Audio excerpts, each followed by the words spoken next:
कोपरगाव नगर परिषदेचे माजी उपनगराध्यक्ष स्वप्नील निखाडे यांनी मंगळवारी 7 जानेवारी रोजी संध्याकाळच्या सुमारास आपल्या वाहनामध्ये बसून विष प्राशन करून आत्महत्या करण्याचा प्रयत्न केला होता। त्यानंतर त्यांचे नातेवाईक आणि मित्रांनी त्यांना कोपरगाव शहरातील मुळे हॉस्पिटल येथे उपचारार्थ दाखल केलं। डॉक्टर मुळे यांनी प्राथमिक उपचार केले, परंतु प्रकृती चिंताजनक असल्याने त्यांना पुढील उपचारासाठी संजीवनीच्या रुग्णवाहिकेतून नाशिकच्या 9 पल्स रुग्णालयात उपचारासाठी दाखल करण्यात आलं होतं। यावेळी कोल्हे यांच्या यंत्रणेतील कर्मचारी तसेच काळे आणि कोल्हे दोन्ही गटातील पदाधिकारी आणि कार्यकर्ते मदतीसाठी धावून आले होते।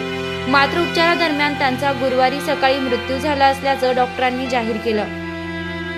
सन 2016च्या कोपरगाव नगर परिषदेच्या सार्वत्रिक निवडणुकीत स्वप्नील निखाडे प्रभाग क्रमांक 10 मधून भाजपच्या तिकिटावर निवडून आले होते।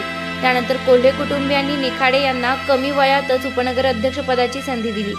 कमी वयातच उपनगराध्यक्षपदी विराजमान झालेले निखाडे कोपरगावात अनेकांना परिचित होते। त्यानंतरच्या काळात त्यांनी कोल्हे कुटुंबाची साथ सोडत आमदार आशुतोष काळे यांच्या काळे गटात प्रवेश करत राष्ट्रवादी काँग्रेसचं घड्याळ हातात बांधले होते। विधानसभा निवडणुकीत महायुतीचे उमेदवार आशुतोष काळे यांना विजयी करण्यासाठी त्यांनी अनेक ठिकाणी प्रचार केला। स्वप्नील निखाडे यांनी आत्महत्या का केली या संदर्भात शहरात विविध प्रकारच्या चर्चा सुरू असून अधिकृत कारण मात्र समजू शकले नाही।